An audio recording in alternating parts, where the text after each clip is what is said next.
आज मैं आपके साथ शेयर करने जा रही हूँ मज़ेदार सी बाजरे की खिचड़ी जो कि सर्दियों में खाई जाती है। तो इस रेसिपी को सर्दियों में ज़रूर ट्राई कीजिए क्योंकि ये बार बार नहीं बनती है। साल में एक दफ़ा ज़रूर इसको खाइए क्योंकि बाजरा ताकतवर भी होता है और ये आपको गर्माइश पहुँचाता है। तो सर्दियों में ये रेसिपी बहुत बेस्ट है। वीडियो स्टार्ट करने से पहले मेरे चैनल पर नए हैं तो सब्सक्राइब कर लीजिए, साथ बेल आइकन दबा दीजिए ताकि मेरे आने वाली वीडियो की नोटिफिकेशन आप तक पहुँच सके। रेसिपी स्टार्ट करते हैं। बिस्मिल्लाहिर्रहमानिर्रहीम। अस्सलाम वालेकुम। सबसे पहले हम बाजरे की खिचड़ी बनाने के लिए कोरमा तैयार कर लेते हैं। तो इसके लिए मैंने आधा कप तेल डाल दिया है और इसमें डाल दी है 2 प्याज स्लाइस की हुई और प्याज को हम अच्छे से ब्राउन कर लेंगे। तो मीडियम फ्लेम पे आप प्याज को ब्राउन कर लीजिए। जब प्याज ब्राउन होना शुरू हो जाएगी तो फिर हम इसमें डाल देंगे गोश्त। यहाँ पे मैंने लिया है बीफ का गोश्त आधा किलो और इसको हम थोड़ा सा पहले फ्राई कर लेंगे। जब गोश्त का पानी निकल जाएगा और ड्राई हो जाएगा तो फिर हम इसमें मसाले ऐड करेंगे। तो अच्छे से आप इसको पहले फ्राई कर लीजिए। थोड़ी देर फ्राई करने के बाद अब मैं इसमें डाल रही हूँ अदरक लहसुन बारीक क्रश किया हुआ और इसको भी थोड़ा सा भून लेंगे। थोड़ी देर भूनने के बाद अब हम इसमें डालेंगे नमक 1 टीस्पून और पिसी हुई लाल मिर्च 1.5 चमचे के करीब, हल्दी 1/4 टीस्पून और पिसा हुआ धनिया 1 टीस्पून और इसको अच्छे से मिक्स कर लेंगे। मसाले आप अपने टेस्ट के हिसाब से कम या ज़्यादा कर सकते हैं।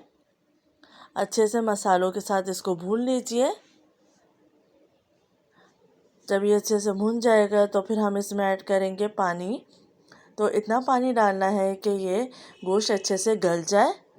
तो तकरीबन आधा लीटर के करीब मैंने इसमें पानी डाल दिया है। अब मैं इसको कवर करके इतनी देर पकाऊंगी ताकि गोश्त अच्छे से गल जाए। अब हम आते हैं नेक्स्ट स्टेप की तरफ। यहाँ पे लिया है आधा किलो बाजरा।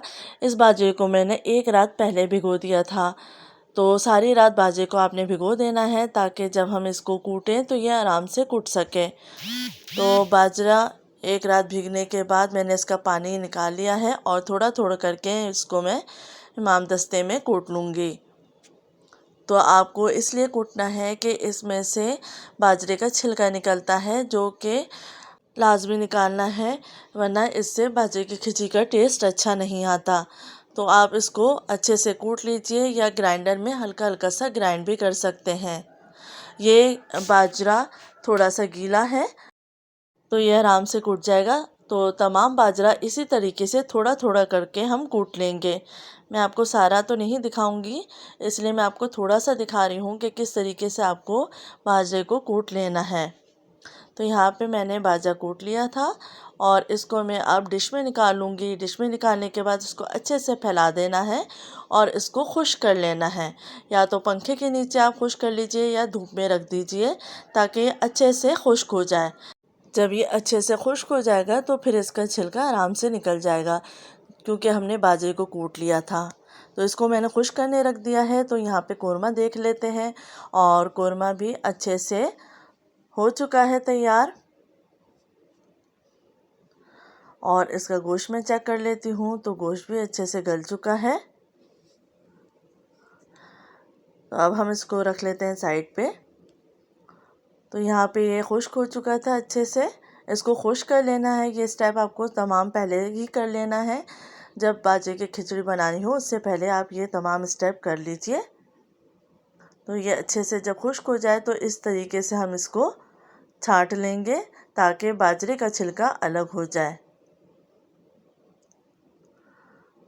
तो बहुत आराम से ये बाजरे का छिलका निकल जाएगा। इसका निकालना ज़रूरी है वरना खिचड़ी का टेस्ट मज़ेदार नहीं होगा। तो इसी तरीके से मैं तमाम बाजरे का छिलका निकाल लूँगी। तो यहाँ पे ये बाजरे का छिलका निकाल लिया है और बाजरा अब ये तैयार हो चुका है पकने के लिए। बाजरे की खिचड़ी में हम मज़ीद डालेंगे तकरीबन 1 प्याली के करीब मूंग की हरी वाली दाल, छिलके वाली दाल और आधा प्याली चावल। तो यहाँ पे मैंने लिया बासमती चावल। अब मैं लूँगी वापस से कुकर, और कुकर में मैं डाल दूँगी लहसुन अदरक का पेस्ट, 1 टीस्पून नमक, 1 टीस्पून पिसी हुई लाल मिर्च, 1 टीस्पून और हल्दी आधा चमचा, और थोड़ा सा पानी डाल के मसाले को थोड़ा भून लेंगे। नमक आप अपने टेस्ट के हिसाब से डालिएगा। कौरमे में भी हम नमक डाल चुके हैं, इसलिए यहाँ पे मैंने 1 टीस्पून नमक डाला है। और अब जो बाजरा हमने साफ़ किया था, छिलका निकाल लिया था, उसको डाल दिया है। यहाँ पे दाल डाल दी है और चावल डाल दिए हैं। दाल और चावल को भी मैंने अच्छे से वॉश कर लिया था। अब मैं इसमें डाल रही हूँ पानी, तकरीबन 1 लीटर के करीब, और इसको कवर कर देंगे और इतनी देर पकाएंगे कि अच्छे से बाजरा गल जाए। तो तकरीबन आधे से 1 घंटे के करीब मैंने इसको मीडियम फ्लेम पे पकाया था। अब मैंने इसको एक भिगोने में ट्रांसफ़र कर दिया है। बाजरा अच्छे से गल चुका है। अब मैं इसको घूट रही हूँ घूटने से, ताकि ये अच्छे से मिक्स हो जाए और एक एक दाना अच्छे तरीके से सॉफ्ट हो जाए। तो इसको अच्छे से घोट लें और इसके बाद मैं इसमें डालूँगी कौरमा जो कि हमने तैयार किया था, और अब हम इसको भी अच्छे से इसके साथ घोट लेंगे। कौरमे की बोटियाँ थोड़ी साबुत रहेंगी, हमें बिल्कुल मैश नहीं करना है। आप इस रेसिपी को ज़रूर ट्राई कीजिए, ये हलीम से डिफरेंट है और बहुत ही मज़ेदार है। तो अच्छे से इसको हम थोड़ी देर और पका लेंगे, अच्छे से मैश कर लेंगे। आपको इस बात का ध्यान रखना है कि बाजरे का एक एक दाना अच्छे से सॉफ्ट हो जाए और मैश हो जाए। तो आप देख सकते हैं अब ये खिचड़ी यहाँ पे तैयार हो चुकी है। आप इसका ज़बरदस्त सा लेस भी देख सकते हैं। और अब मैं इसमें डाल दूँगी बघार। तो फ्लेम को मैंने ऑफ़ कर दिया है और इसमें डाल दिया है 1 प्याज का बघार। अब हम कर लेते हैं इसको डिश आउट। तो ये मज़ेदार सी बाजरे की खिचड़ी तैयार हो चुकी है, जो कि आपको सर्दियों में ज़रूर खानी चाहिए, और ये बुज़ुर्ग भी आराम से खा सकते हैं, बच्चे भी बेहद शौक़ से खाएंगे। तो लास्ट में अब हम इसमें डाल देंगे हरा धनिया और नींबू छिड़क देंगे। अपना ख्याल रखिएगा। अल्लाह हाफ़िज़।